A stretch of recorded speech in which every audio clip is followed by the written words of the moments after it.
Guys, welcome to my another series. আশা করি সবাই আমার মতোই বিন্দাস আছো। ছানাকে সুন্দর করে সাজিয়ে গুজিয়ে দিয়েছি কেন বলো তো? কারণ ছানার স্কুলে আছে একটা ডান্সের প্রোগ্রাম, আর এটা ছিল ক্লাস্টার মিটের খোখোর একটা স্পোর্টস ডে। তো সেখানেই ছিল ছানাদের একটা ছোট্টখাট্টো ডান্সের প্রোগ্রাম। তো ছানাকে তাড়াতাড়ি স্কুলে পৌঁছে দিয়ে আমি তাড়াতাড়ি করে কাজ সারছিলাম, কারণ ছানার কিছুক্ষণের মধ্যেই ছুটি হয়ে যাবে। সব ব্যাগের মধ্যে ঢুকিয়ে দিচ্ছ?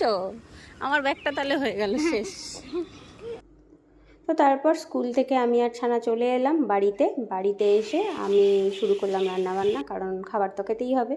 আর ছানারও খিদে পেয়ে গিয়েছিল। তারপর স্নান টান সেরে পুজো করে রেস্ট করে আমি আর ছানা আবার বেরোলাম ছানাকে নিয়ে টিউশন ক্লাসে।